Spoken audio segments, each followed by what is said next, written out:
This episode is sponsored by WACOM, WACOM.com. Welcome, everybody, to another episode of Face the Truth. I'm your host, Jason Seiler, and thank you so much to all of the millions and millions of people out there who listen to this podcast and the millions of supporters I have. This is by far the most popular podcast in the world. Thank you to all of you for listening. Everybody is going to hear this in the world, in fact, and I'm not nervous at all about that. Anyways, my guest today is a very strange person, a very unique person.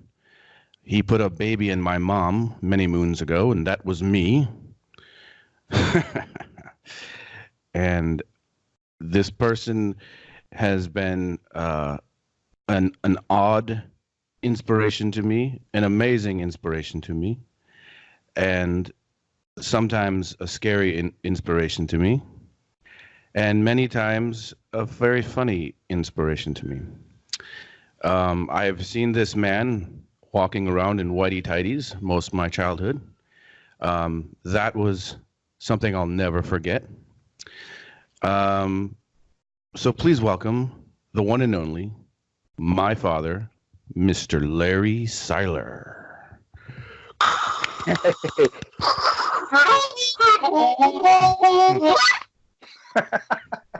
Hello.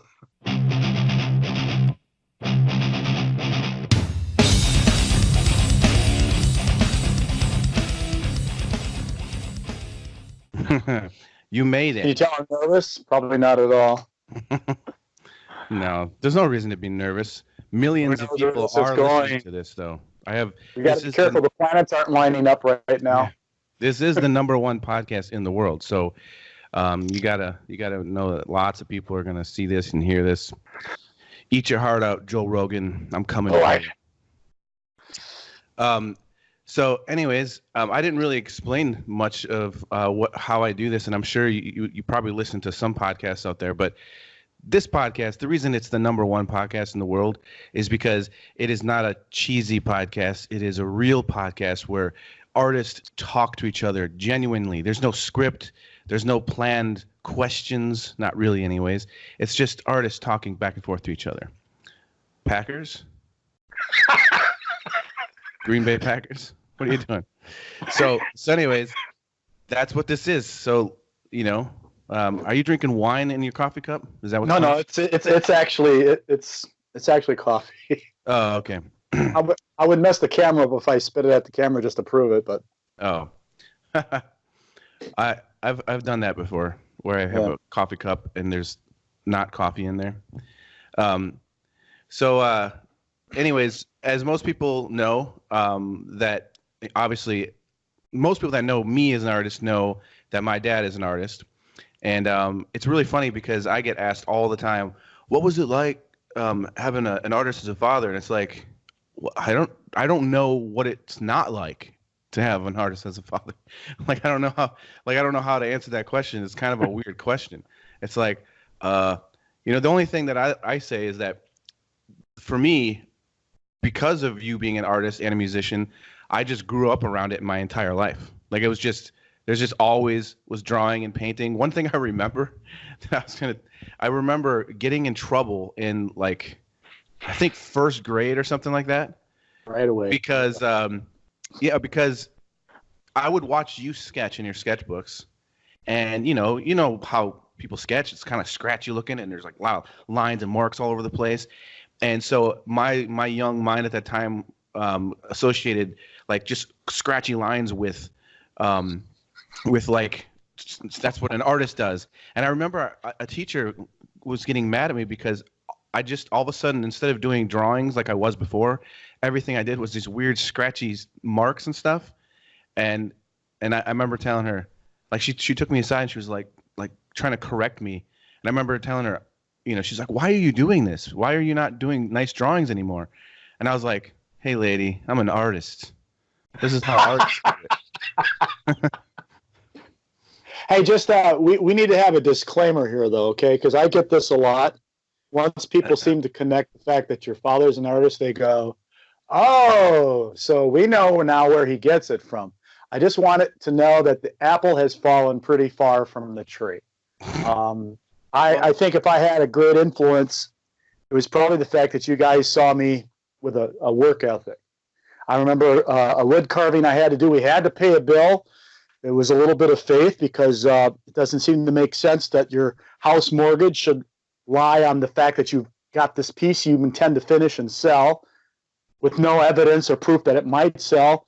And I was working on a carving 48 hours straight, hugging my coffee, sleepy-eyed. I showed up at this show, and a half hour after there, it sold. So I think maybe the work ethic, but what people ought to know is that Jason has worked extremely hard and has deserved what he has.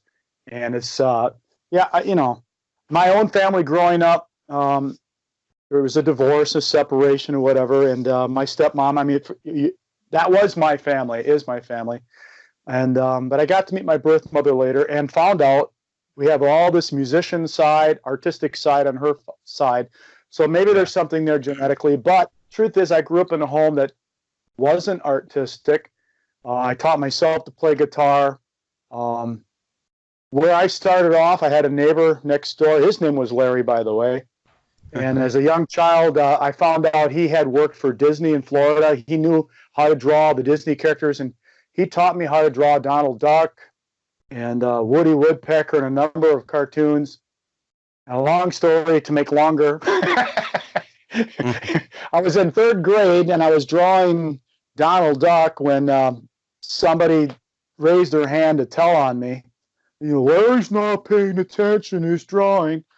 And maybe this teacher was very insightful to what was going on in my life. I don't know. My dad was a police officer during the 60s, and I knew like 10 different ways to get home from school. So, but she came over and saw what I was doing. And, being a teacher myself and retiring as a teacher, she probably had every right to hold, to discipline me at that point. But she held it up for everybody to see and said, look at this. This is awesome.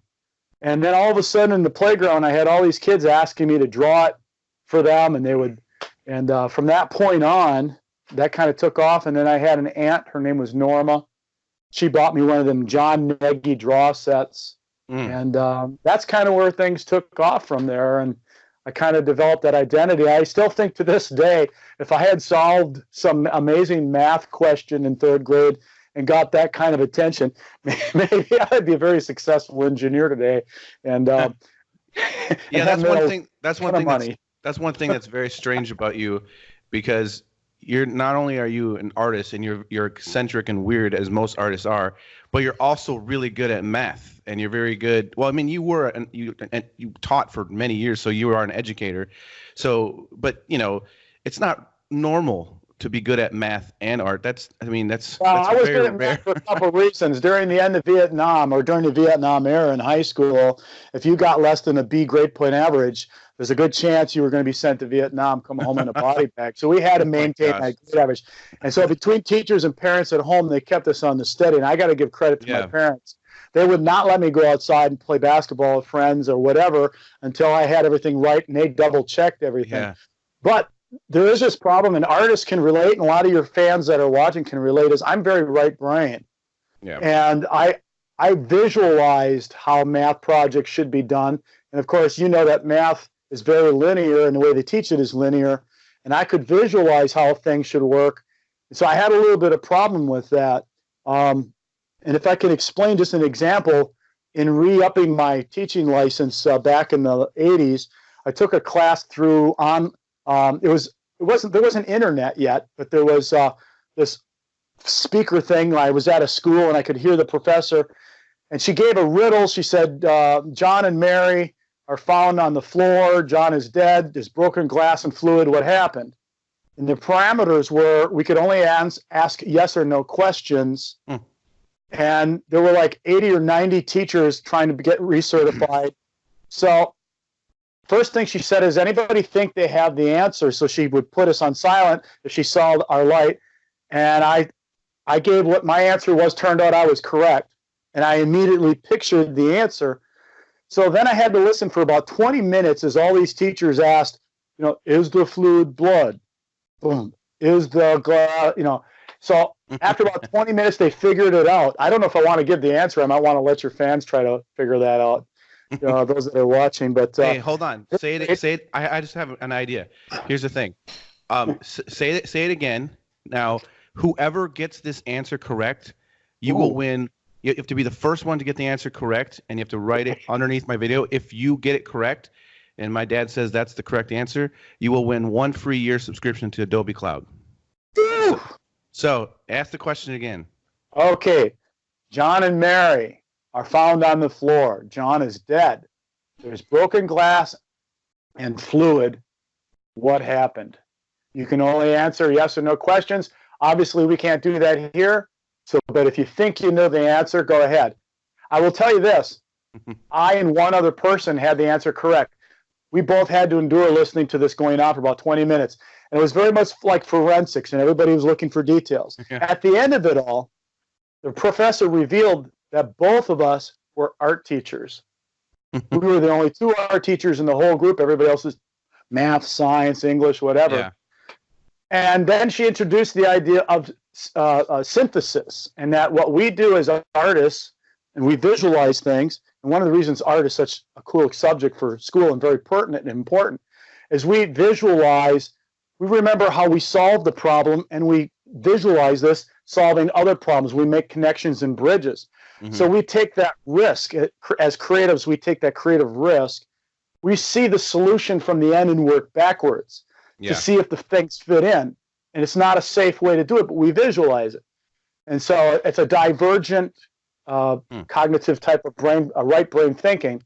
And so she then explained how this works. It was interesting because there was one, I believe he was an English teacher, and his response was, "Oh, I'm just so amazed. I thought art teachers just taught how to make pretty pictures." It's like, hello. Well, to be fair, here's one thing that's interesting from my childhood was that I never had any good art teachers. It's ironic that my dad was an art teacher and an amazing artist, but my art teachers were basically, I remember in high school, I would walk into class and they would just say, just do whatever you want. There's a paper, there's construction paper, there's clay, there's whatever, just do whatever you want. And everybody got an A, One kid was cutting himself and putting his blood in this thing, and then he did like a pen and ink drawing with his blood, and it was just like, oh, he's expressing himself. It was chaotic. It was just like, yeah, just art, whatever, dude. And like someone's like doing like I remember someone did something like they were painting on shoes or something like that, and it was just like, like literally painting a shoe black or something like that.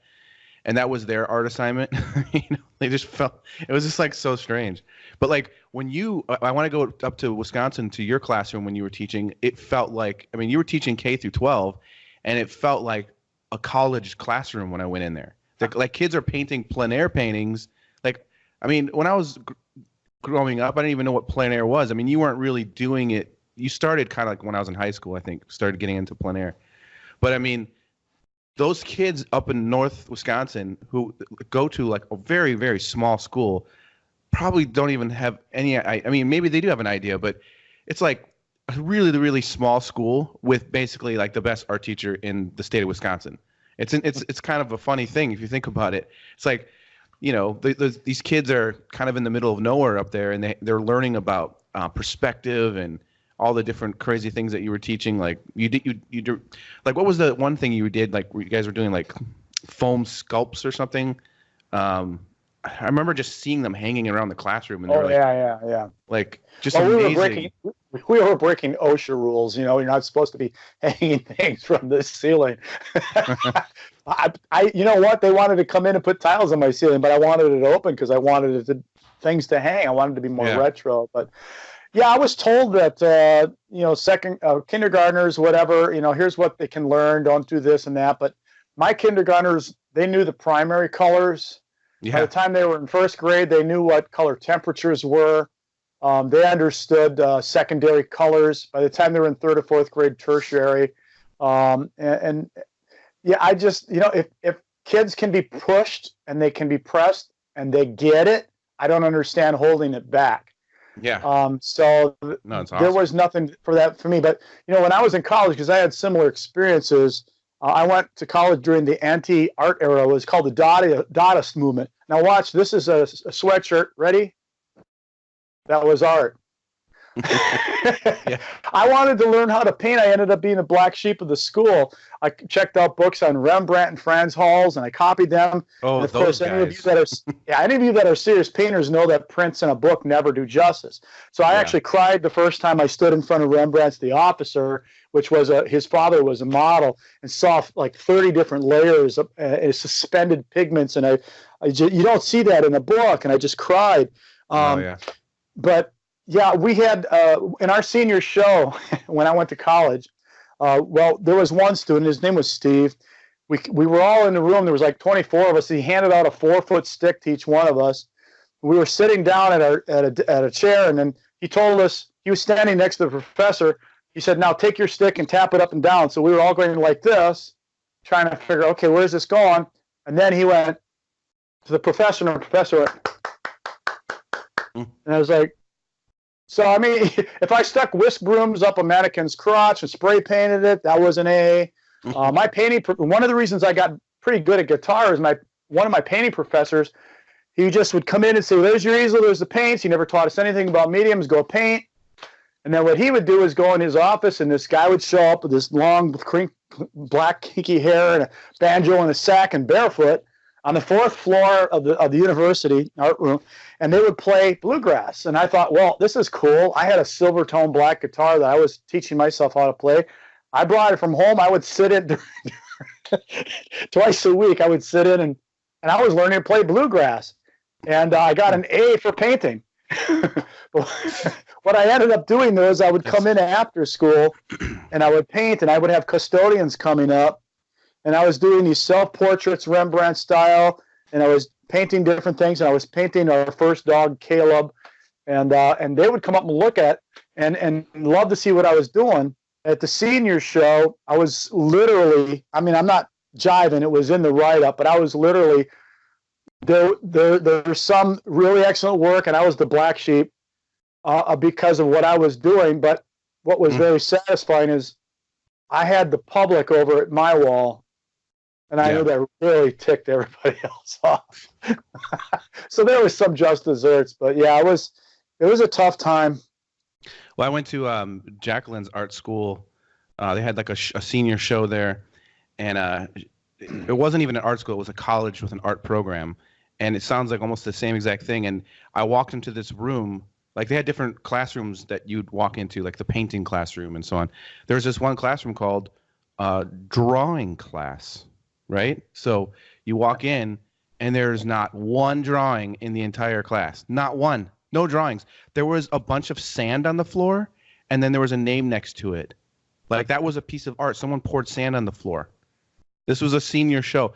There was like a map on the wall with all these like weird tacks into different countries, and there was like a little poem and a name under it. This is a drawing class. There was no drawings. Well, I was working on my master's. And guess what they're all doing now?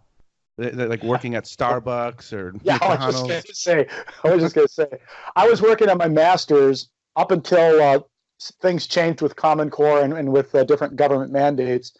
By increasing your education, you could increase your earning as a teacher and your years teaching. So I was working on my master's, and I earned up to 29 credits towards my master's in art. I won't say which university because I don't want to cause conflict, but the professor, the first year I spent the first summer there, and they couldn't understand me because I was going out plein air painting, and I was painting realism or whatever, and so I was selling out. I was trying to make money, and I had this girl come up, and it was a rainy day, and I bought some vegetables and different things. I set up a still life in this sterile concrete painting room environment, and she came up to me and she said, "Don't you just wish you could just kind of like have fun and break out of this or whatever?" And I was like, "What? I'm having a gas." I said, what do you think when I'm crawling down the falls of St. Thompson Falls in Minnesota with my backpack on and setting up, and the walls people are coming over with these half tub kind of kayaks and everything. And you don't think I'm having a blast? You're feeling sorry for me? I'm having a great time. I was like, oh my gosh. But the professor said this one day we had to go with her and watch her paint. So we went. Oh, I gave it away. It was a her. I'm sorry. Shouldn't have done that.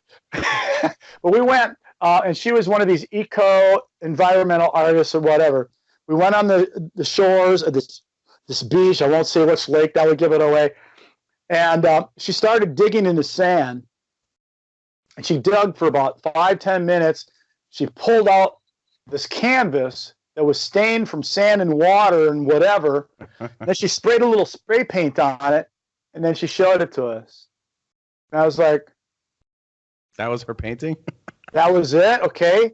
And I'm like, this is who's judging my work and this and that. So at any rate, at some point, believe it or not, she was allowing me to stay home and paint. And I would just send her, we had the internet by that time. I was sending her pictures of my work, and I basically got an automatic A, probably just to keep me home. Yeah, I remember this. So weird. Yeah, but you know what I saw too is that back in the 60s and 70s, they were taking plastic baby dolls and chopping them up, and they were doing different things. And I saw the same thing. I would see students the day I was painting in the rain. Saw two students sitting on their drawing horse, but they got the paintings crapped up, and they're like, "What are you going to paint?" I don't know. What are you going to? Well, isn't it that one artist, the Chomp or whatever his name is, right? Something like the Chomp. Like he like basically just had a urinal or something.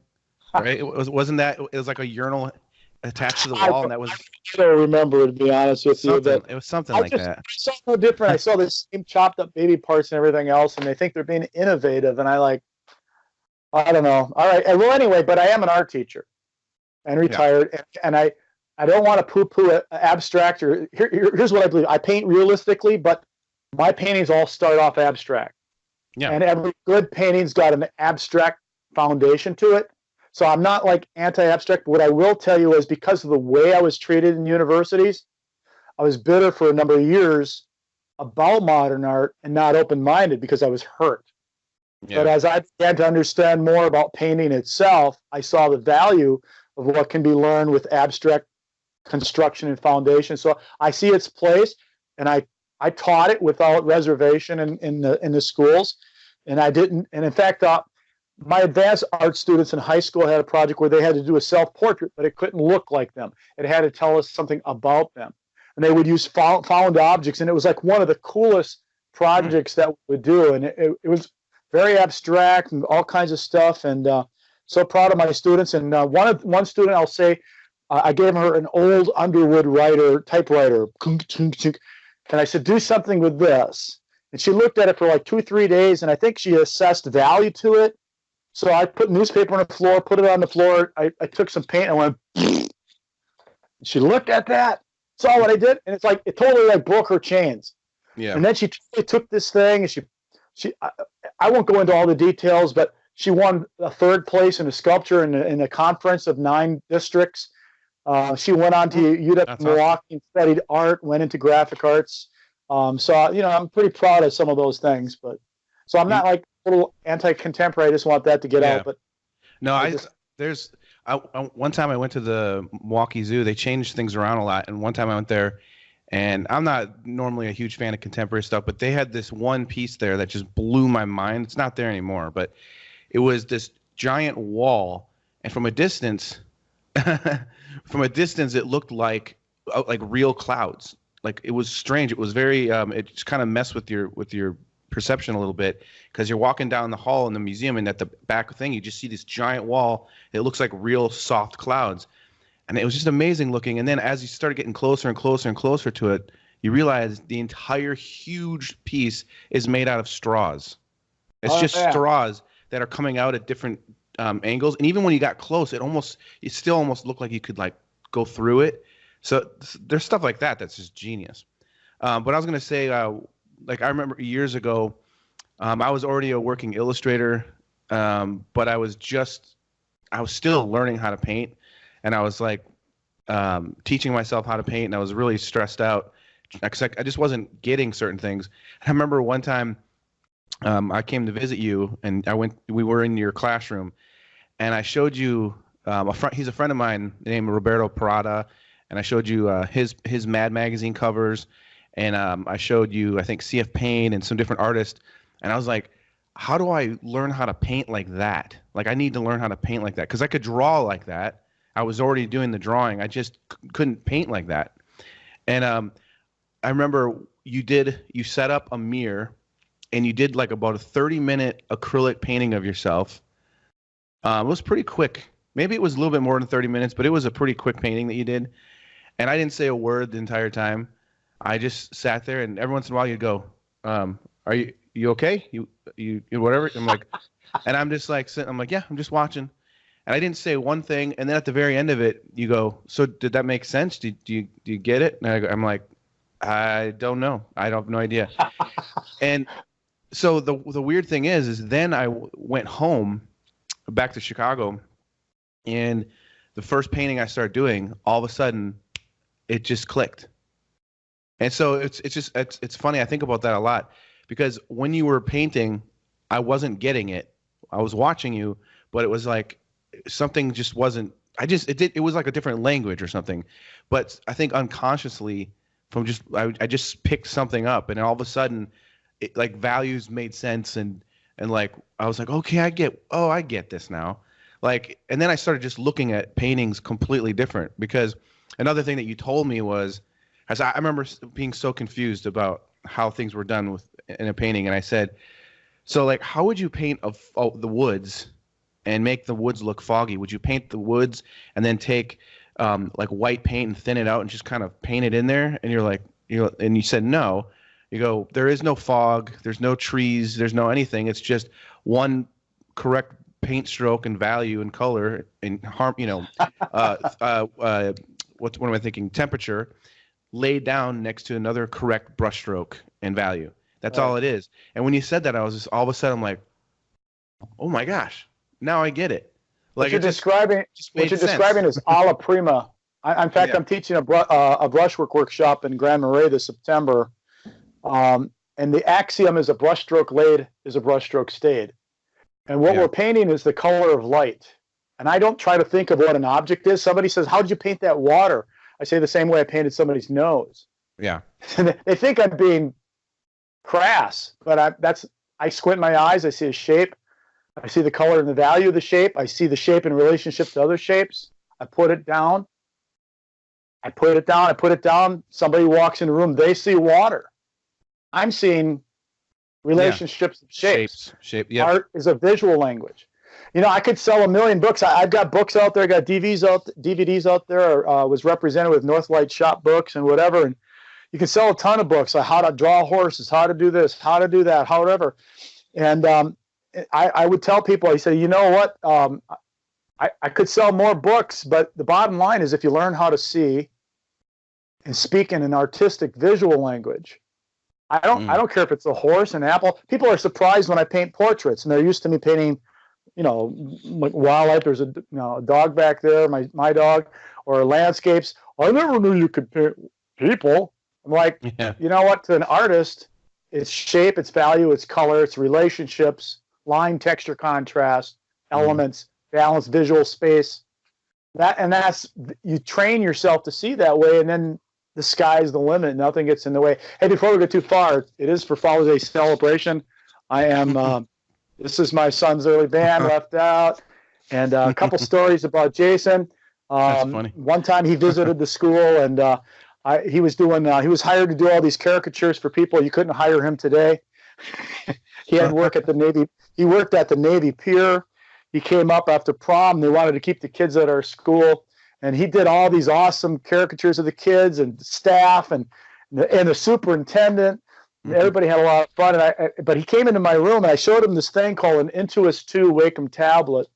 And I remember Jason was so into the tactile, hands-on. He was going to the academy, the traditional watercolor. And Jason's one of the best watercolorists that I know. I'm like a teary. My favorite is that Norman Rockwell you did. At any rate, you were like No, that's whatever. And I said, catch the vision. You could have a log cabin up in Glacier Lake, Montana. As long as you have internet connection, there's a thing called an internet now. You could draw this thing, get it to the art director next day. He can go before his board, get it approved, and come back. Otherwise, you got to live like at a place like New York. The magazine's down 2 blocks. I said, get the vision.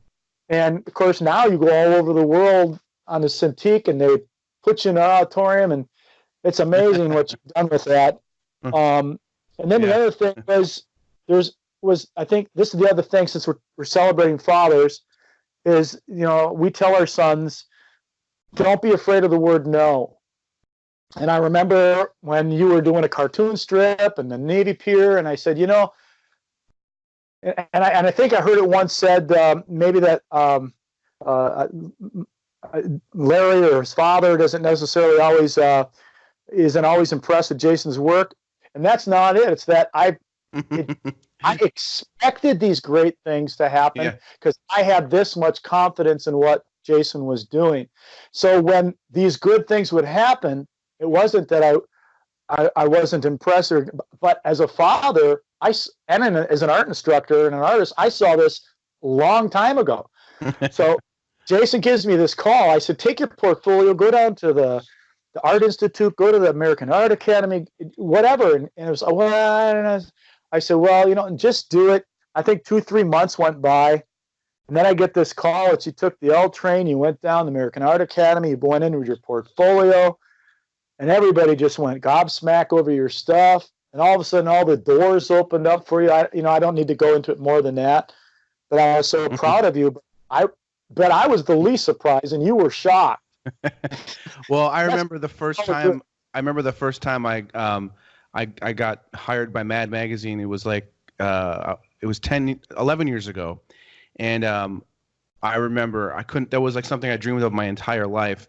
And I remember I called you, and I'm like, I got a 2-page full color spread in Mad Magazine, and you're like, cool, and I was like, but that's amazing. And then you go, it's understood, but but then you go, I'm not surprised at all. And here's another funny thing. Oh, by the way, look at what I just got in the mail. Yeah, that's awesome. There you go. Yeah, there you go. Cover. Work hard, work your butt off to make it happen. Still can't believe it. So 10 years later, I got a cover for them. So that's awesome. But here's another funny thing.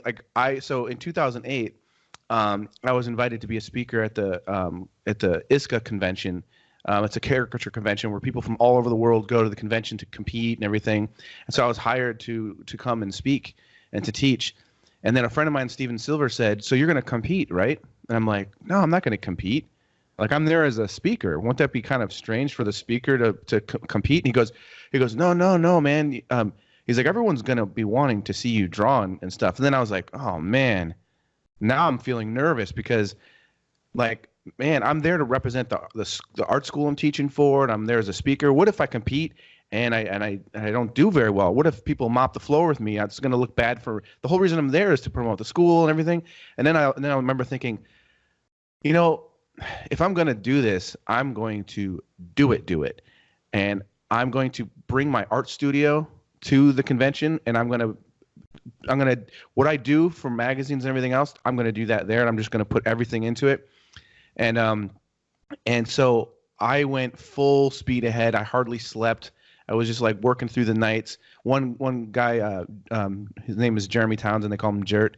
He did this awesome drawing of me chained to my table because I was like just never leaving the table. And I did like two or three oil paintings. I did an acrylic painting. I did a chalk drawing or a charcoal drawing. I did a pencil drawing. I did a digital, and it was amazing. It was an amazing experience because I put everything into it, and I was like, it was like very emotionally draining too because you're just working so hard.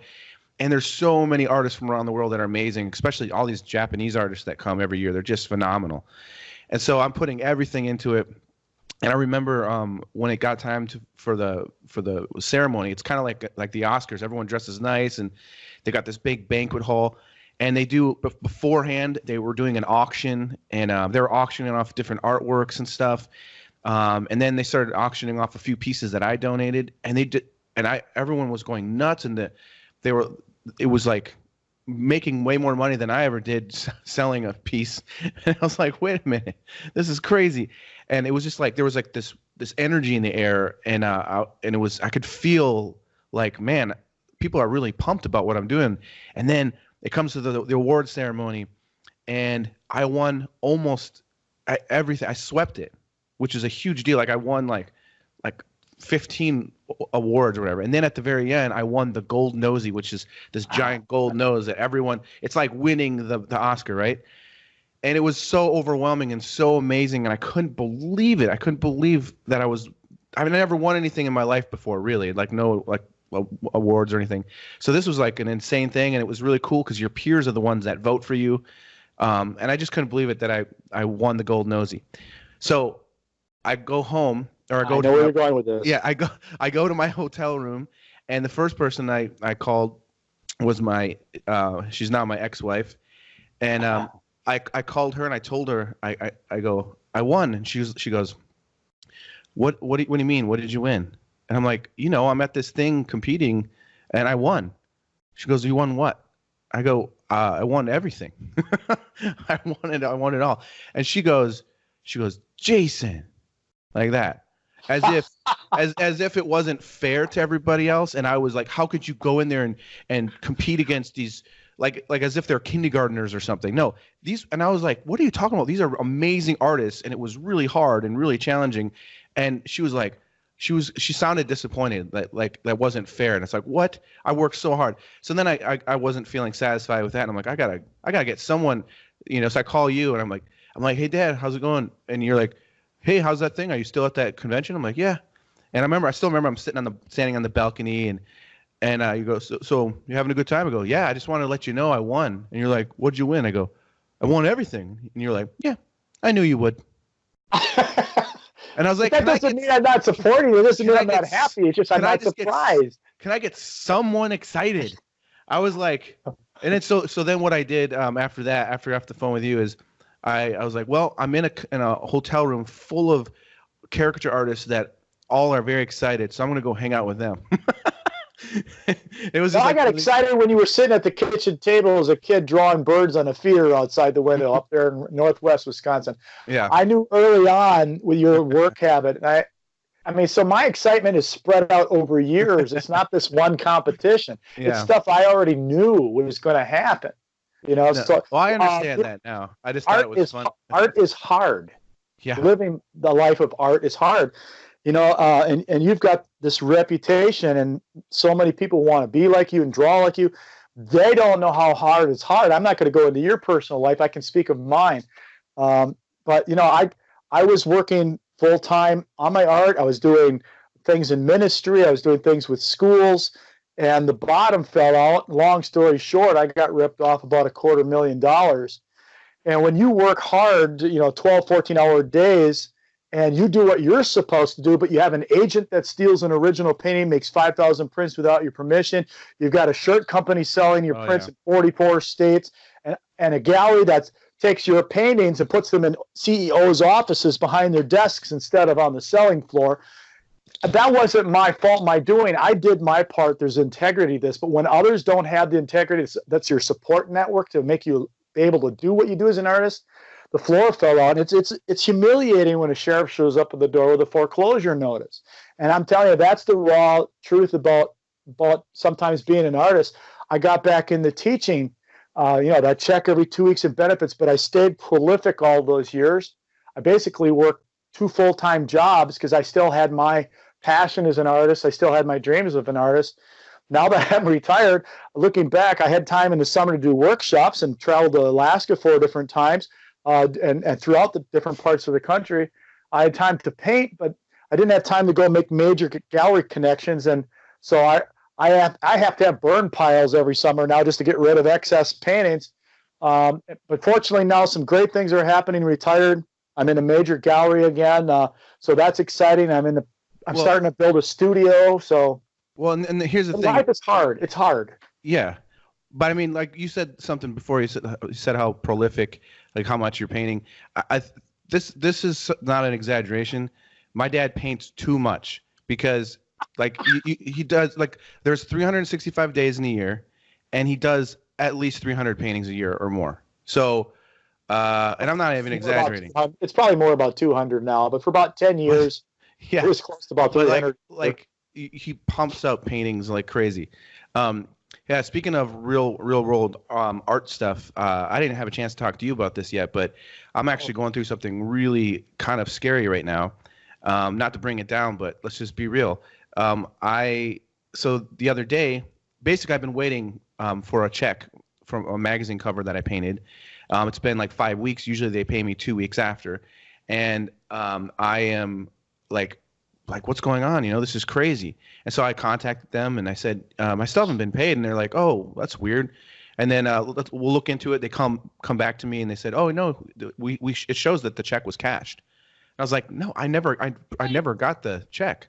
And so we went back and forth for a little bit. And then I'm basically, I've been working with them for a while. They know that, I'm not like trying to pull something on them.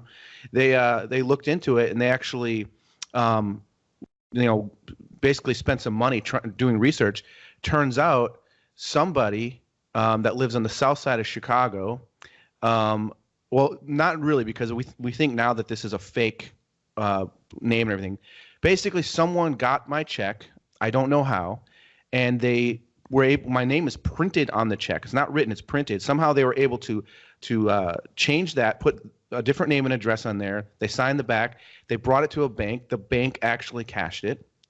So they're going to reissue me a check, which is nice. But the thing is, this morning I went to the police department. I have all the information. I said, I don't know how this person did this, because my mailbox has a lock.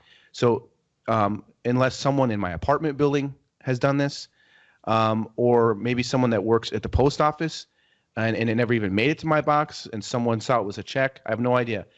So working it out with the police this morning to try to figure this out, and they're like, this is really weird, because it's traceable. So we're going to get a detective on this and figure it out. But you should be fine, and once we figure this out, we'll let you know, kind of a thing. They gave me like a slip that they're going to call me soon and everything. Anyways, I got home and then I realized, I've been waiting for a check from my agent for a while as well, and I still haven't gotten it. So I wrote them and I told them what's going on, and they said, "Oh my gosh, we just checked the account, and yes, your check was cashed, and it's under someone else's name." And so it's happened twice, two different checks, and the other check from my agent is a completely different name, and it's not even a person in Chicago; it's a person in Arizona. So someone is targeting me, and someone is somehow getting my checks and doing this fake thing and cashing them. And my gosh. And it's close to $4,000 worth of checks that I need right now. So they're literally taking food out of the mouths of my kids right now. I mean, I'm going to get they're going to pay me, the companies are going to, so I'm trying to figure out how they can direct pay me so they don't send checks until we figure this out. But it's really scary and creepy. I don't know what's going on. It's obviously someone is like either stealing from my mailbox or it's in the post office. I have no idea where this is happening, how it's happening, because the checks they got to figure out how to pay you encrypted. Well, that's what I'm saying is I'm trying to get them to pay me directly. It's bad enough you get your artwork ripped off at that. Jason and I were in Times Square. Is it all right to tell this story? We were in Times Square together. It was during a sad time because my brother was passing, and oh, it's all right. Anyway, it's all right. I'm sorry. But we were in Times Square, and we came up to this corner, and there was a caricaturist, and there was I probably shouldn't say the names of some of the other artists we recognize there, unless you want to say them. No, it doesn't matter. Yeah, there was Kruger's and Tom Richmond. Yeah, there were different artists, and there was your work and a caricature of 50 Cent you did, and a number of things, and we were like, holy cats! And we 4 different corners. Yeah. And they all were kind of set up the same way. At one corner, I took the artist, and obviously they didn't speak a lick of English. And I was going to pay them to sit and have Jason draw them to prove who the real artist was. And of course, this person said, yes, you sit, draw, you sit. I said, no, my son, I'll pay you, and then you sit. And I said, oh, okay, they're not going to get it. But then later that evening, we saw like a white van going around picking these artists up, and you got to figure they probably went to some room somewhere where they're controlled and watched. I don't know, but well, I got ripped off recently. I still get ripped off. That's just. I guess you gotta. I like to say you gotta learn to wear brass underwear if you're gonna live the life of an artist. Yeah, it's really like right now. Like I'm not even sure what. Like I don't even know what's going on. I'm like, this is the weirdest thing ever. So hopefully something happens, because we contacted the post office too. So we're gonna try to see if we can switch our locks, and I don't know it's really weird, but. So that's a new development literally today. And I have to go to the police department tomorrow to try to see if we can find some kind of connection between, because I'm still waiting for more information. So, but anyway, that's fun. So what other direction did you want to go here? I was worried we were going to have enough to talk about, but I have a feeling we've really flown through some time. No, we have. I was gonna say to you, I was going to ask just a question about. I have some questions from fans as well, but Okay. I was going to ask you about, your wildlife, because like when I was growing up, you were doing mostly wildlife. You were doing duck stamps and trout stamps and stuff like that, and it was like basically just filling sketchbooks just full of just. I remember just. Your sketchbooks. Still have them laying around here. Yeah, like tons of sketchbooks, just like filled with grouse and deer and then what was the change where? Because I mean, obviously you still love wildlife and everything. Oh, yeah, I still what was the change where what made you interested in plein air? Because you kind of turned into like one of the like pretty damn good plein air painter, and like you went from these like super tight like kind of acrylic paintings to now like doing this more impressionistic type plein air painting. And here's the other thing I noticed from watching you too. So this is frustrating. Like I've gone plein air painting with you a few times. I usually end up stopping and just watching you because it's so infuriating to me. Because it's like I'm used to being a studio artist. And every time I've gone plein air painting, I really like it because it really humbles you and it teaches you a lot. But the one thing I really noticed a lot was about you and your technique is it's like there's a scene there and you're looking at it and you're letting it influence you, and you basically are painting your impression of it, but you're not necessarily painting that scene. You'll even add trees that aren't there, or maybe take something away just to make the composition work better, and you're like pushing your color and all this kind of stuff. Where I'm sitting there trying to actually, I'm like, I wasn't getting what plein air was. Well, you got to add in the sounds like, how are you doing that? Yeah. Oh, and then like and then there's like the mosquitoes, and I'm like, why is this fun? Who enjoys it? Like there's bugs everywhere, and I'm like, freaking sun keeps like changing and the clouds, and I'm like, but there you are just doing this. Well, you know what? There's like about 6 or 7 questions in there. I could probably go on about an hour in this. Well, I guess first of all, the wildlife end of it. You have to understand this was pre-internet. One of the things I'm proud of, if you go back, I mean, I don't know how people would go back, but I was one of the original staffers of wetcanvas.com. It was the first online community of artists, and I was there before there were 1,000 people. There's like 900,000 now. Unfortunately, the owner just kind of declared a Chapter 11 bankruptcy, and they're hoping they can get somebody. But I developed 8 forums and moderated them while I was teaching. So my evenings were spent painting and moderating and dealing with issues and artists. The landscape forum, the debate forum, the plein air forum, all these forums were like mine. And when I finally retired from that, we had over 360 or 370,000 artists internationally that were members. And through that experience, I met a lot of artists, and I got my invitations for workshops to come and travel. also through that, F&W Publications gave me the opportunity to teach online with Artist Network University. And I did, they sold my books and my DVDs, and I had a lot of opportunities. But back in the day of wildlife art, artists were not so friendly to each other. They were competitors. Now on social media, I mean, I would say 90% of my I don't have the fan base you have. I got about 3,400, 3,500, but 90% of my fan base are artists. And we're willing to share. And that, for me, that was the habit. That was the glory of Wet Canvas. One of the reasons I got a lot of opportunities because I didn't just share a thing, but I would share step by steps. And then pretty soon they gave me my own subform filled with all of my step-by-step posts. And I got a blog called Painting from Life that people can still Google, Larry Seiler Painting from Life. And from 2006, you'll see documented my attempting to exhaust the limited palette because I thought it would only take about 2 months. And I found out there were unlimited ways to paint with a limited palette. And so things just went on. And so all the steps are there. But back in the day, if I paid $650 for a booth space at the Hyatt Regency and all these other artists, I would walk around and I would see a painting and I would want to go up and I could look at it and I would try to figure things out. Oh, I see how he's doing this.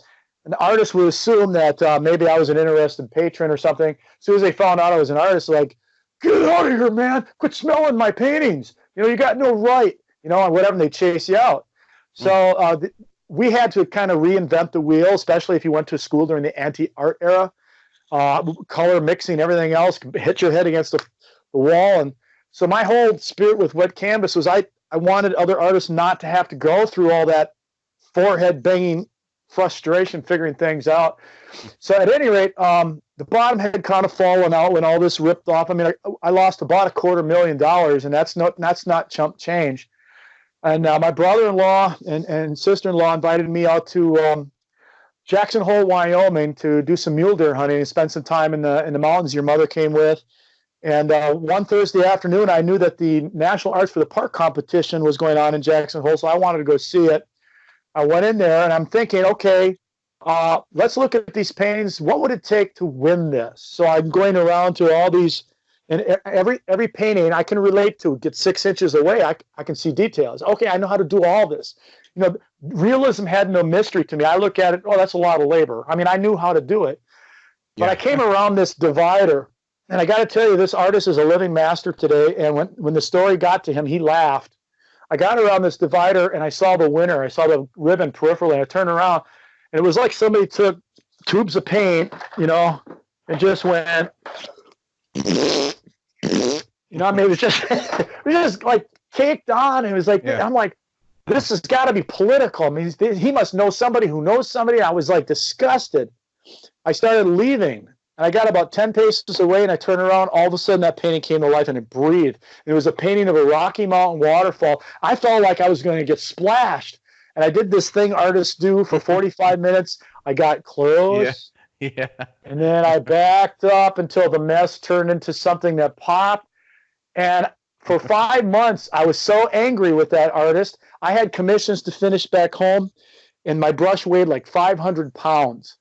And I got onto the internet finally. You might remember the first computer was a Packard Bell, a whopping 1.6 gig tower drive, and we were connected. One of the things I did is I checked out this artist. His name is Richard Schmid.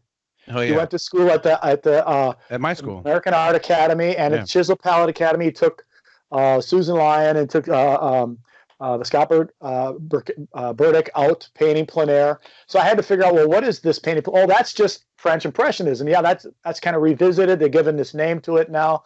They're setting up a location of painting. Okay. And then I realized this is what I got to do. So I'm frustrated anyway. Bottom fell out anyway. I've got this new agent. She's awesome.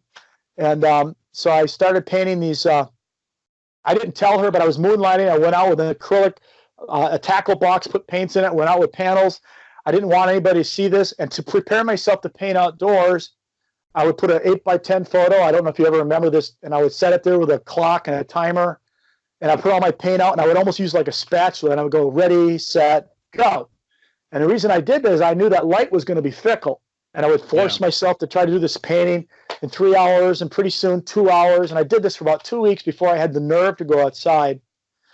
And I did this, and I had a stack of these paintings in my studio. And my agent at the time, her first name was Phyllis. She showed up unannounced.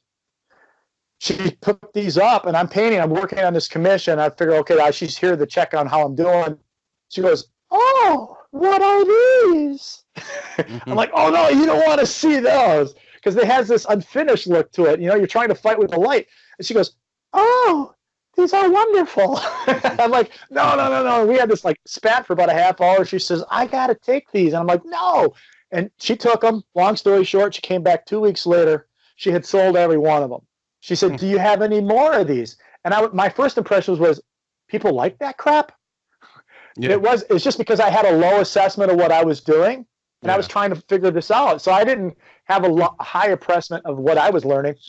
And then she got me into this major gallery, Grassland Gallery in Minneapolis at the Mall of America. They had a $14,000 a month overhead lease. Some of you artists need to remember that when you go into major galleries. So they have to have certain size. There has to be a certain price. And I sold 2 of my 3 pieces they took within the first week. All of a sudden, other galleries in the area, like within an hour and a half, 2 hours, that weren't interested, once they heard that this gallery was interested in my work, all of a sudden I found the doors open. "Oh, yeah, we'd like to look at your work." So it kind of develops a precedent. Your price points kind of change. And I love wildlife. It's what I did. I grew up outdoors fishing with your grandpa. He was a great fisherman. I carved fish. My biggest claim to fame with fish carving, I had that life-size largemouth bass you probably remember, and a lily pad, and a marine boat dealer, a Lund marine boat dealer, offered to swap even up a brand new 14-foot Lund boat motor and trailer, and so that we made that swap. So at any rate, wildlife art was very important to me. I still do wildlife every once in a while. You can see the one behind here, but I've incorporated my changes in my brush attack, which is very brushstroke is very focused, very intent, very by habit. So long story short, it just kind of gravitated. The wet canvas opened up. I saw artists were moving this way. There was invitations to do workshops. It was kind of a no-brainer to just kind of go with that flow. And then I even started taking some of my high school students out to Goodman Park, Strong Falls, and different places we would paint.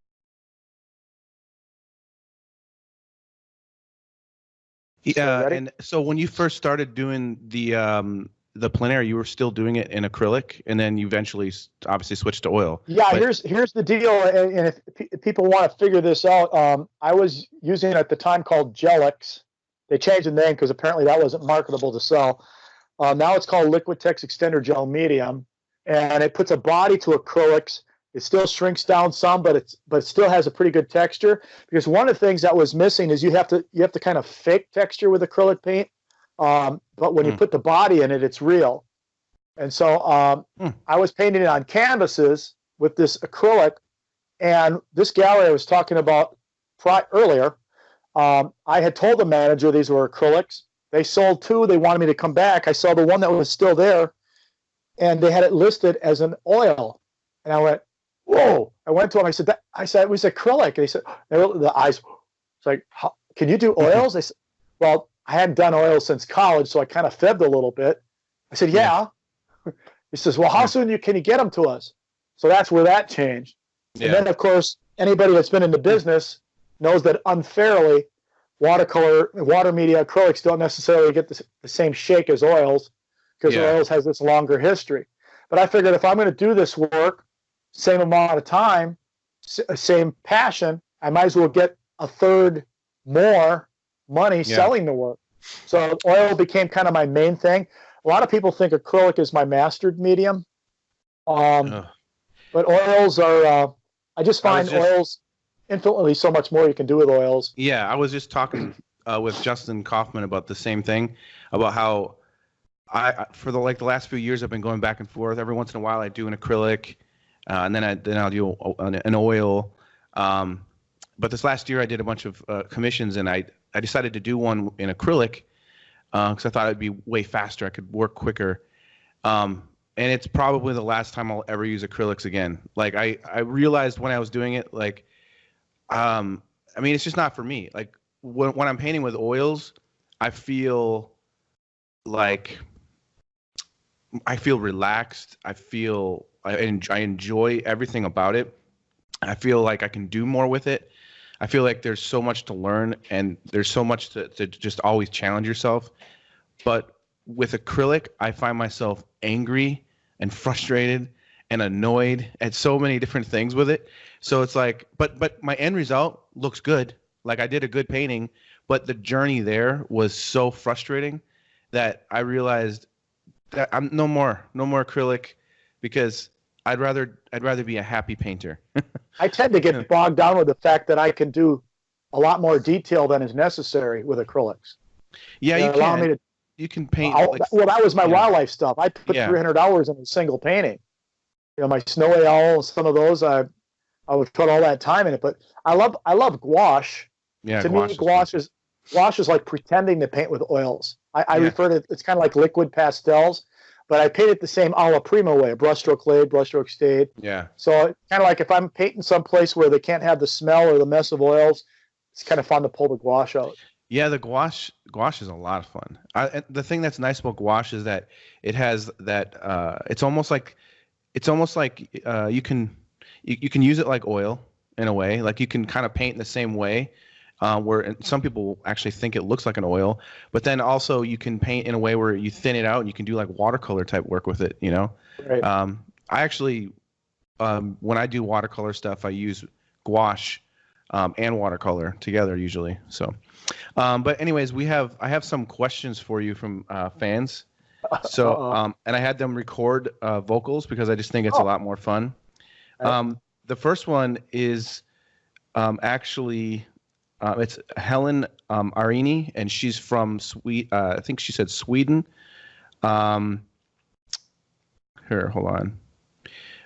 Yeah, she is Swiss German, and so I'm gonna play in her native tongue first. So awesome. That. Yeah, she sent two. So tell me if you hear this. Hast du am jungen Jason seine Bilder kritischer angeschaut als die von seinen Schülern? So yeah, do you understand that? That was awesome. I love it. I am pretty excited about that. That would be my answer to that. Yeah. So here's the question. I love her accent. It's so awesome. Okay. So, question from Helen. Here we go. Have you looked at the paintings of the young Jason more critically than the paintings by other students? I don't know if you understood exactly, but she said, did you look at the paintings of young Jason more critically than your students? No, this is what I appreciate the venue to be able to dispel this too. I never wanted to be one of those fathers failed in his own life that wanted to live his dreams through his kids. So if they were into sports, I supported their doing sports. If they were into painting or art, I supported their art. I didn't make them want to have to do what I'm doing. And I also knew that learning to do art is a process, and it's a step. And I can tell, and if you study young children, you can tell, like, if they're doing drawings of people in a crowd, you can always tell they're mommy and daddy, because mommy and daddy are a lot larger. Yeah. So you can tell kind of like a certain ages to this, certain age to this, and once they begin to become a little bit more refined and attentive to detail. Jason had that very early on. And in fact, his high school principal realized that when she commissioned him to do drawings of teachers. So, no, I've been supportive, and I haven't been overly critical. Maybe one of the reasons I didn't push him was because of the struggle I was having as an artist. Maybe, I don't know, maybe deep-seated unconscious. I was hoping he wasn't going to go that direction. I don't think so. I was going to always support my kids no matter what. But no, I didn't want to. I love to play sports. I love to hunt and fish. I love to paint. I love to play music. But I wasn't going to make my kids do those things. Just support what they were doing. Yeah, I remember. I was so obsessed with drawing. I mean, I would literally, I would get in trouble for drawing on my papers at school and different things. But I would, But then I would come home and I would do my homework, and then I would draw like 5-6 hours a day, just nonstop. Sometimes you'd be like, "Hey man, go outside and play with some neighbor kids," and I would get bored and I'd come back in and start drawing again.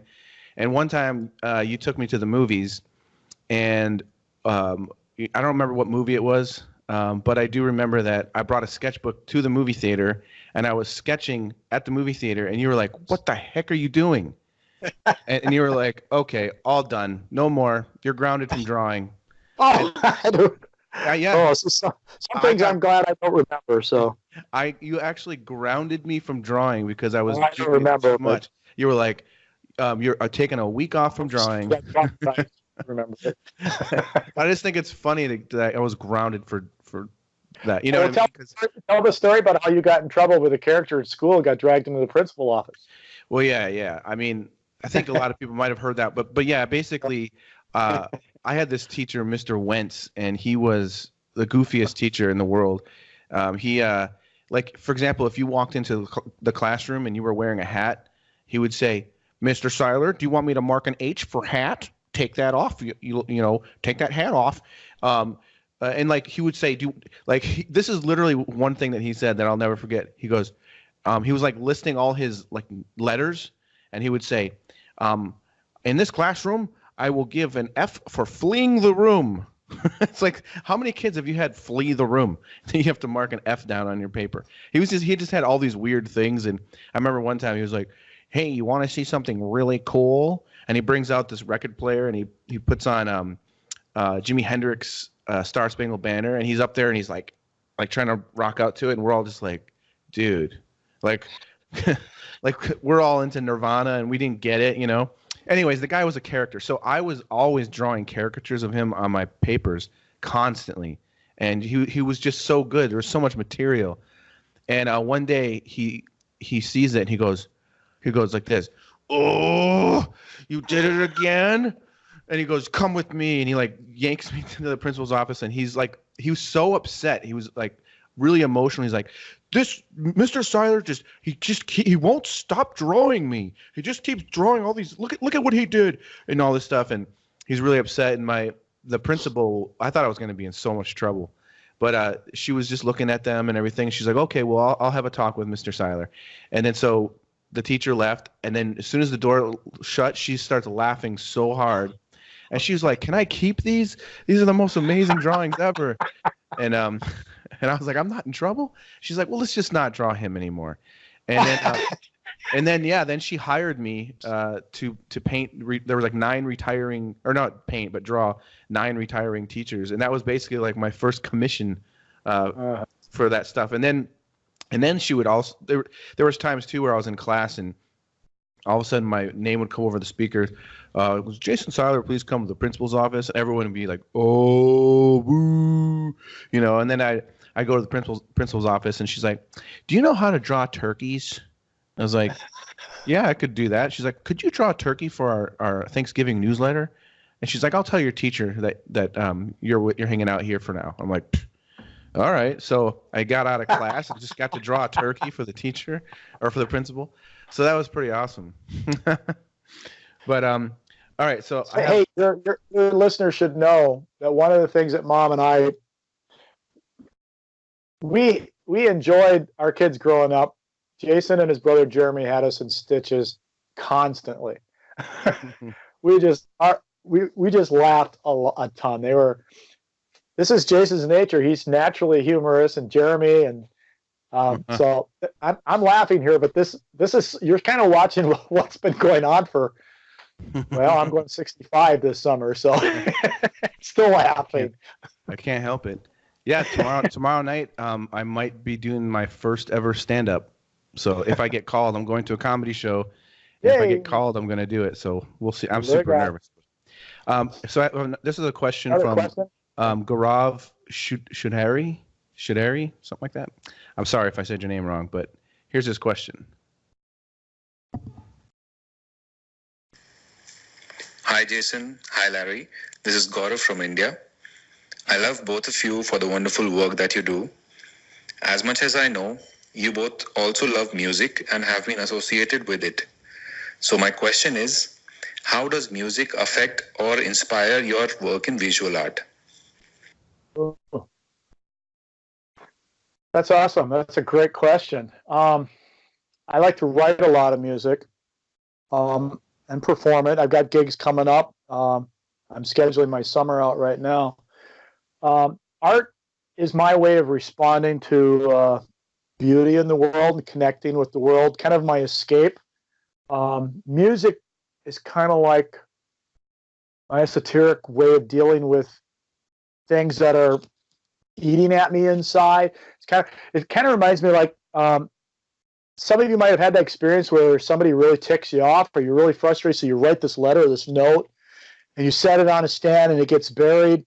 You find the letter like 5 days later and then you look at it and you realize, oh, I don't have to send it anymore. I mean, it's like something about getting it out of you was enough. And so music is kind of my way. Yeah, it's kind of my way of expressing my feelings and looking at things. Some of my favorite music when I do gigs are some of the classic 60s protest songs, Neil Young, Crosby, Stills, and a lot of blues, which is very emotional about heartache and pain in the world. And I've written quite a few songs that way. So it kind of happened with school. It goes all the way back in high school when I asked my dad for a guitar. Back then it was an $80 Silverstone. It was, I think, in the Sears store window display. It was black. And I would come home and play 3 to 5 hours a night teaching myself how to play. I don't read music. Many musicians don't. People would be surprised. My parents got me my first guitar lesson, and the guy did the Mel Bay system where it's bump, bump, bump, bump, bump, bump, bump. I was like, get out of here. I want to learn to play. So my first song I learned to play was Georgie Girl. So that kind of dates me a little bit back in the 70s. And does it go like Georgie Girl, Georgie Girl, Georgie Girl? Oh, I was kind of close actually. Yeah, you were kind of close actually. So, but I would hide in my bedroom. Like I said, it was a 60s time. I was bullied a little bit in school. I didn't understand. I was a head shorter than I am now. And the coolest thing is when years and years go by, and all of a sudden it's your 45th class reunion. You get one of those reunions where kids come up and apologize and say, you know, we were really mean to you back then. And it's funny because it sticks with the people that bully, apparently, and they wanted to apologize. But music was kind of my out. It was my way of escape. Still is, I think, in many ways. Yeah. I think it goes hand in hand. For me, I mean, I love listening to music while I'm painting. It depends on what, like I like to listen to a lot of classical painting or classical music when I paint. I don't know. There's something about that just makes me feel like it stimulates my mind a little bit more. And then sometimes I want to listen to the Rolling Stones. So it's just like, it just depends on the mood. Yeah. But then I have a lot of musician friends who are like, they've told me they're like super into painting. So it's like this interesting thing. I think there's like a connection, visually, and artists and musicians that do both. So there's a lot of fan art that was done of you. So I want to show you that. Rubber face? Yeah. There's actually 31 submissions, which is awesome because this is episode 31. So I think it's fitting that we got 31 submissions. But before we do that, there's a new segment that I would like to introduce to the podcast, and it's called Serious Questions with Jason Seiler. And this episode's serious question for my dad for Father's Day, who is a painter, is, what is art?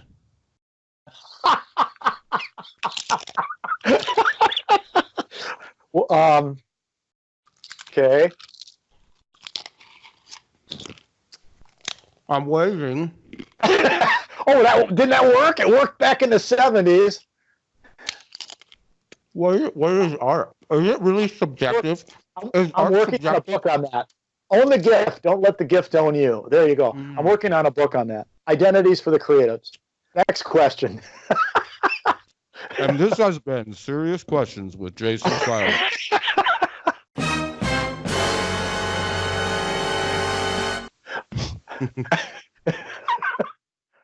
Okay, so we're going to check out all the fan art. I was going to try to trick you. I was going to say, this is the first episode that no one submitted any drawings. And Jackie's like, don't do that. That'd be mean. And then I was going to show, but she's like, don't do that. But whatever. So anyway, so there's a lot of fan art. It's really fun. Thank you for everybody for sending stuff. There's a lot of funny ones. So I'm excited about this. So let me let me know if you see this, and then we'll get started. Do you see it? Not yet. Oh, here it comes. Something's coming. There it is. Oh, that square jaw. See, I am the mighty man that I always thought I was. That's awesome. This first one is by Hossein Rezapor. Cool. I think I said it right. That's the thing. I always say everyone's name's wrong. I think I'm just going to do that on purpose from now on. Just because if I forget one right, then it's at least I'm doing something. You're going to be the vernacular butcher. Yeah. Okay. Cool. This next one is by Pure.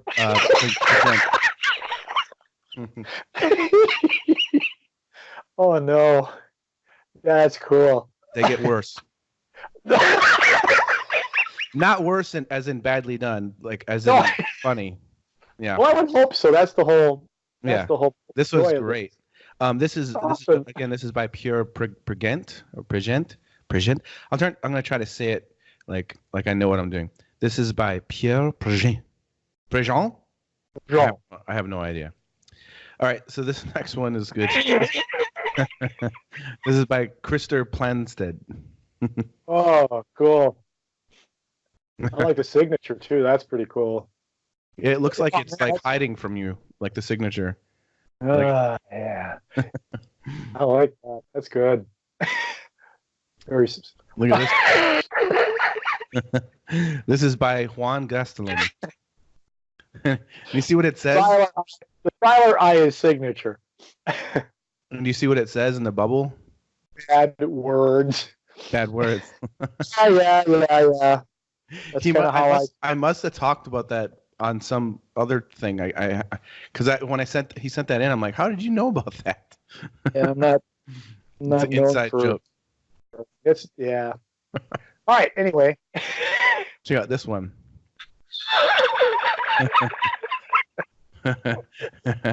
I like that nose. This is by Adain Yavir. We're going to get our grandkids to do the Seiler eye now. Yeah. It's so funny though. Can you do it? No. There's some nice textures on this one. Oh yeah, it's very well done. The nice textures. I like the earring in there, and it's very nicely done. I like the rendering. Cool. When I email these to you, you're gonna have to show Mom so she can get a kick out of them. This one's good too. Oh, see, no, that one does me good. Yeah, this is Mark Anderson. Here I am once again. Mark Anderson. Yeah. Yeah. The strong, proud Welshman. That makes me feel like I got to put my cap on. There we go. All right. Yeah. That's awesome. I like this one too. This one's by Graziano Di Carlo. If they put these out on the street with the police, look for the look out of this guy. That's one scary dude. Yeah. I'm not just this drawing. I mean, all of them so far. I probably need some kind of help. You look like you want to go duck hunting? Who wants to go duck hunting? No, you shot my duck. It was my turn to shoot. This one's pretty cool too. This is by Helen Arini. This is the artist that asked the question from the Swiss German is what. Yeah, that's that artist. Nicely done. I'm having a hard time talking. Still have chips stuck in my mouth. Oiled canvas Australian Outback cap. Yeah. Nice. Pretty cool. Yeah, and this is like a really nice style. It has like a very painterly, like the background is really just nice and simple, but also if you look at it from back, it pulls together pretty well. Is that one of the ones that you offered, or she must have gone on one of my websites or something? Yeah, she must have. Hey, that's cool too. Yeah. It's nice to know. That's cool. This one's cool. It's a marker drawing. That's awesome. By Terry Beveridge. Ah, that's cool. And now you're dealing with a Sharpie there. There must be one Sharpie that was partially dried out, which allowed for the lighter toning and line hatching. Yeah, that's I'm nice. assuming, which is a cool thing about keeping an old marker now. Note to self. Yeah, that's very cool. Yeah, very expressive. Yeah, I think it's fun exercise too, like sketching with markers or pens because you can't erase. So you got to get in there. My black big point pens, you can't erase them. Got to commit to it. It's nice. Tell me, I snapped this one right off of someone's pen. This one just. This one is so funny. Dominic Zeilinger did this one.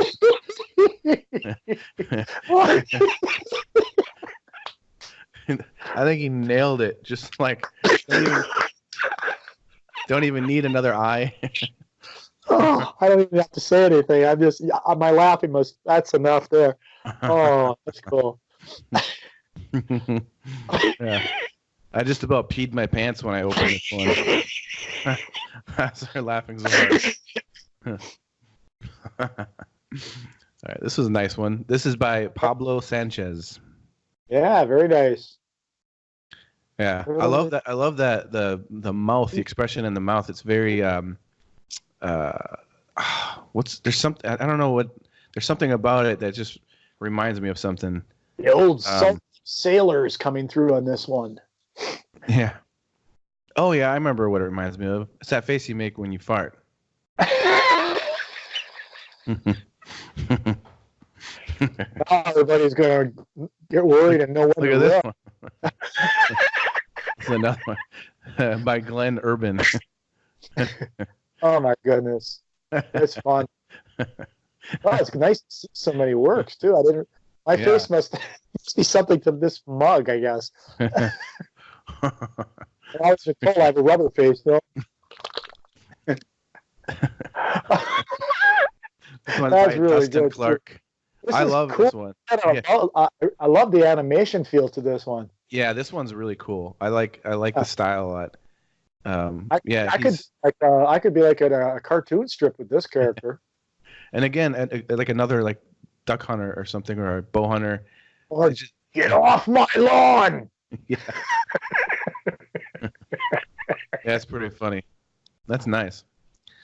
This one is by, oh man, this is one of those names, Chibuki Clement. That's cool. I know I said that wrong. I'm sorry. Did you step on my putter line? Yeah. Did you drink all my wine? Oh, don't step on my line. Yeah. I like that the hat's going off the page. It's almost like you're like walking away or something. It frames the picture so like it's more like a window. Yeah, it's funny. This is a cool one too. This is by Adita Bahasar. Yeah, that's one of the favorite poses so far that I did. Yeah. Yeah, that's nicely done. Nice and simple. Well, you know what? When I took those selfies, I was up at the campfire, so this definitely has that night under the stars campfire kind of feel to it too. Yeah, I like that you did that because I was thinking like this is going to be interesting because people are going to have to paint kind of like night values and lighting and stuff. But I think that the likeness of this is pretty funny. But I also like the texturing. It's pretty cool. Yeah, I'm looking at the neutrals up like the brow around the cheekbone and stuff too. That nice use of neutrals to help color sing a little bit there. Yeah, it's very cool. This one's really nice. What? That's unbelievable. Yeah, isn't it awesome? This is by Christopher Hersman. That's awesome. Yeah. See, I look like a Jedi Knight. Oh wait, I think someone actually problems with his eyesight. I think someone actually did draw you as a Jedi Knight. So, but yeah, this is really cool. I like that. I like the back. I like the background stuff too. Yeah, it's very cool. That's a really nice piece. Yeah, it's very cool. Humble. Well, thank you, people, so far here. Wow. Yeah, it's pretty cool. This one's by Leo Capanema. Yeah, there's Sook. Somebody went on my page and saw Sook or something or playing, and then slide. There's my slide on the left pinky. Yeah. Very cool.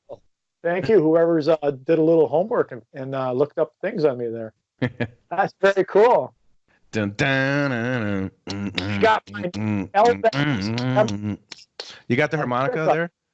Yeah, they got my that L-bags M80.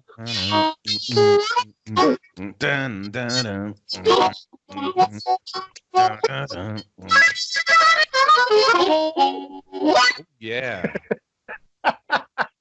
Baby, I got the blues. Dun, dun, dun, dun, dun. I got the blues today. Dun, dun, dun. All right. This next one is by Phil Garcia. Why? Are you eyeballing me, boy?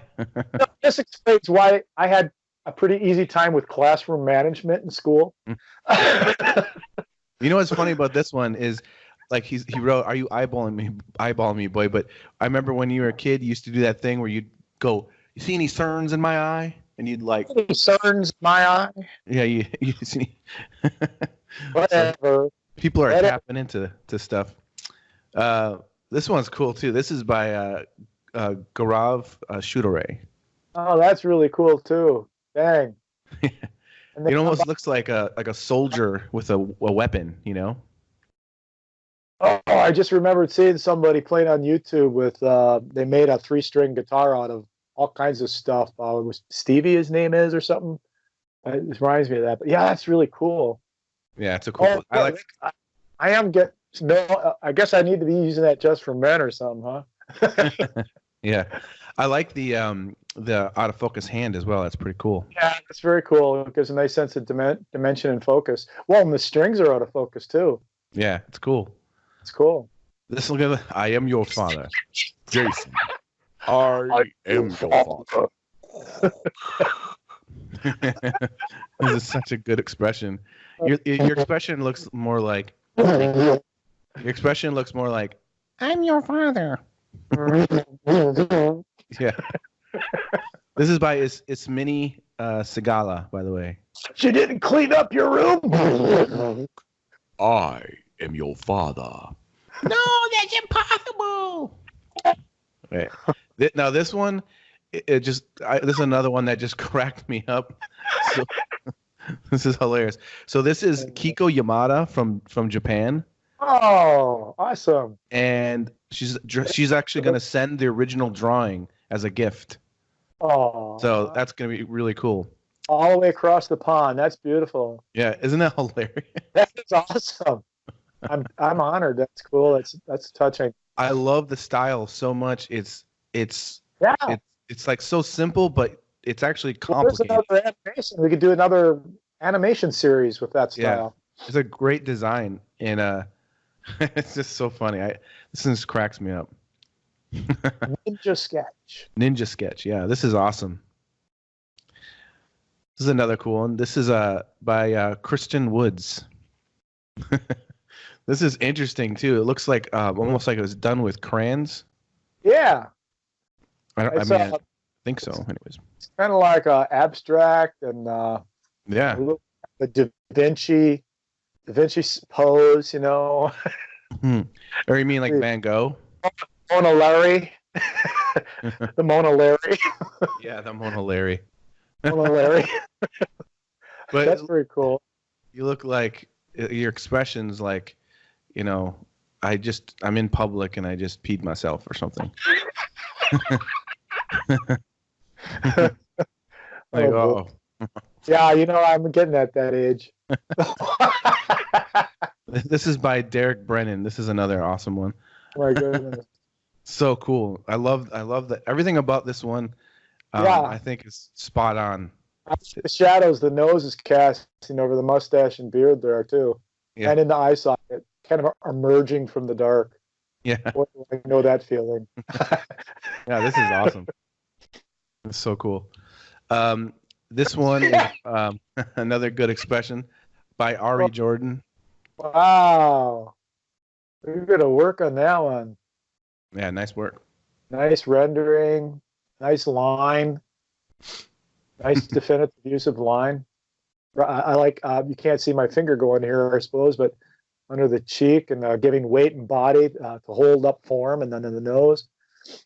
Some really nice use of line values. Cool. Yeah, it's a cool one. Very nicely done. It's another fun one. This is by Addison Stacy. Or Stasi. I love my shoe. That's really nice. The expression is so funny. Oh, it is very, very nice. And this one is by Rock Perkins. Rock! Hey, buddy! He said he was going to have a surprise for me. Oh, yeah. Look at that. Oh, one of my, it looks almost like a piece from the Deshka River when I was up in Alaska. Yeah. So she's one smart dog. Yeah. That's so funny. Look. I guess, well, yeah, I knew there, I just, yeah, that's cool. That's funny. I was expecting something. You did surprise me, Rock. Thanks a lot. Appreciate it. That's oh, awesome. Look at it. I didn't miss the things dangling from my hand there either. So we got brushes. We got a slide on the finger. Yeah. Fishing hook. Yeah. I think. Salmo lure. Oh, please. Yes, remind me. Oh, no. You goof. That's it, Rock. Dirty words. Dirty words. Dirty words. Dirty words. That's another one with the guitar. Andy Rios did this one. Somebody's got my G7 capo on there. Pretty cool. That's awesome. You know, I should be wearing my yellow glasses for this. I got my red ones on today. I was going to say, those are pretty styling. Yeah, it goes with the shirt. Oh, yeah. So, I had to put red. Oh, I love that aggressive style. Yeah, this is cool. This is by Salah Kadari. Sorry. Yeah, this is cool, man. It's got like a machine gun guitar. So is he from? I have no idea. I can't. I mean, some people let me know, and it's got the Northwoods flavor with the machine, with the gun, and yeah. I love the exaggeration of just like the whole style, but also that cap, the brim of the cap is just shooting away like that. Controlled chaos, but it's still very distinct, and you know who this is.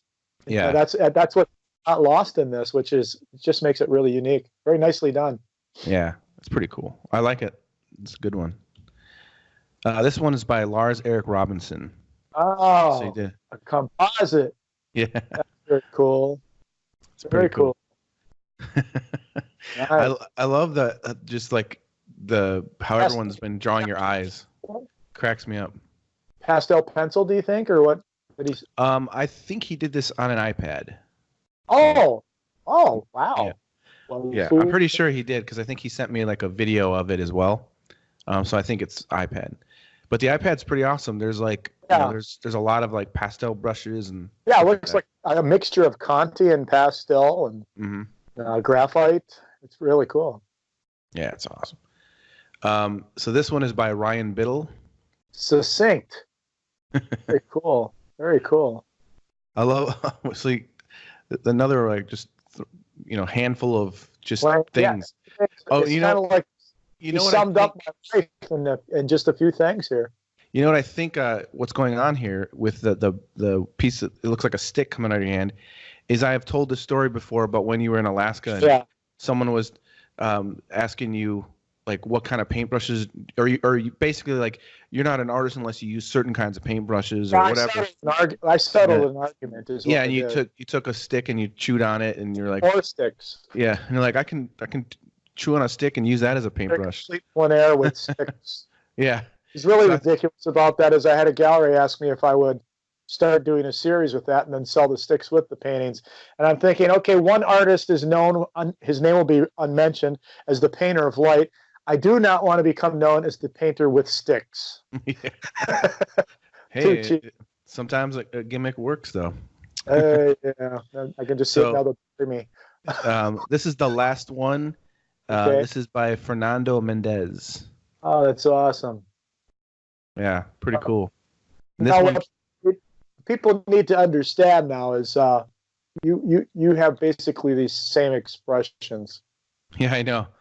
Another 20 years from now, People were writing in saying, "Oh, I see where you get your face from." And just for because it's Father's Day, you've already seen this before, but I wanted to share it. So the last one is one that I did of you. Yeah.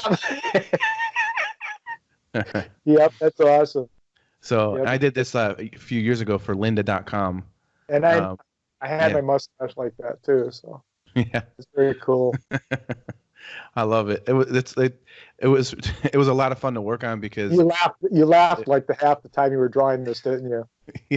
Well, it was just fun because they wanted me to pick. They were filming me, painting, and they were doing like a little documentary. So you had to compose yourself. Yeah, but I couldn't paint like a famous person because of like. Oh, I get it. Okay, yeah. No, I couldn't paint a celebrity.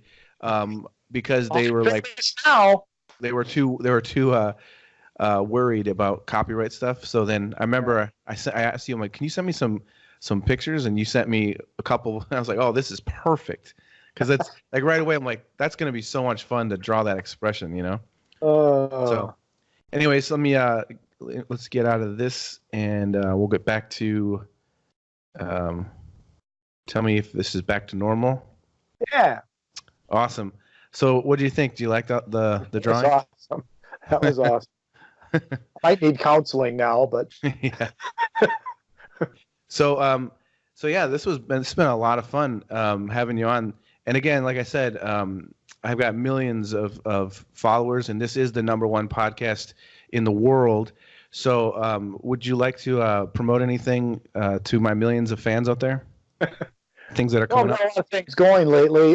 Since I've retired, this last September I was won Artist Choice with the American Impressionist Society show. It's a national exhibition, and it was with my painting of my dog sleeping called Hard Day's Play, and that sold. And I'm in a new gallery, Edgewood Orchards Gallery in Fish Creek, Door County. People will get up that way; they can see my work. I'm going to be at the Door County Plein Air event this year as a participant among 30-some artists, where we canvassed the whole county. It's been going on since 2007. I was a participant in its inaugural year, so I'm very honored and pleased to be invited back this year. I'm looking forward to that. I'll be doing a Grand Marais Plein Air on September 5th and a workshop for them. I'm going to Minneapolis this weekend to do a workshop, the Bloomington Wildlife Refuge Center. And he's retired, by the way. I've got gigs coming up. People want to see my artist website. It's LarrySeiler-artist.com. I've got a Gumroad page, so if you just Googled my name, Larry Seiler, Gumroad, on there I've got an Alla Prima demonstration I did actually of Jason. It's been popular for some people to download. And since this isn't going to be viewed till Father's Day, I can give the crux of what my workshop's going to be, because then I'm going to challenge some of you painters. I might actually release it before Father's Day, just so you know, because I'm going away for the weekend and I won't be back on Sunday. So when might this be seen? Possibly Friday or Saturday morning. I'm not sure yet. Well, I'm doing the workshop Saturday morning, so hopefully nobody in the workshop will see this. But I'm going to be teaching a Robert Henri exercise. Now, he was the founder and artist and master of the New York Student Art League, and they had a 4-floor building. What he would do, now this was just an exercise. Don't confuse horse and 21 with basketball or exercise with your normal way of painting. But he would set up his model or figure on the 1st floor and his students with their easels on the 4th, and make them run down 4 flights of steps, study the model, run back up, and paint from memory until they're exhausted, and keep running back and down. So you try to focus on what's essential. I'm going to be teaching a class on distillation, how to recognize what's grabbing you by the jugular and compelling you to paint. The novice sees everything and paints everything. The master sets up and discriminates and is more concerned with what not to paint. So it's going to kind of hone in on that. And the way that I do this, and if you want to try it, some of your artists want to try this at home or out and about painting, is set your easel up with your back to your subject and don't, and then turn and study your subject for a couple minutes or whatever, and then turn back and paint. But don't get in the habit of looking over your shoulder. It'd be no different than facing it with your easel. But try to exhaust and get the important thing, extrapolate the important thing from your subject. So we're going to be spending some time in that, looking forward to that. So that sounds awesome. Been a lot of fun. I've enjoyed myself. I was a little nervous, to be honest with you, because it's Face the Truth. Like, here comes the young man, and here comes the lights. Yeah. Well, it's funny. Someone was asking me, like, why do you call it Face the Truth? And the reason is because when I was first getting started in my caricature business, I was doing live caricature at the time, and I had to try to come up with a title on my business card that I thought would be catchy, and also, it's sort of, says what I do. I draw faces, and caricaturing is about the truth, finding the truth and exaggerating it. And then when I started the podcast, it just came full circle. I'm like, it just makes sense. I might as well use it. So that's it. So anyways, thank you so much for doing this. This was a lot of fun. I had fun anyways. I think everyone else will have fun, and have a good Father's Day. I'm going to Milwaukee with the girls. A good one too. So that's going to be fun. I can't wait to get out of here and go to Milwaukee. But thanks for doing this so much. I love you, Dad. And thank you for being a guest on the most popular podcast in the world. Hey, I just want to thank everyone for all the positive feedback on this here podcast. You guys are amazing, and wherever you listen to podcasts, just make sure to subscribe to Face the Truth, download it, review it, and thank you again.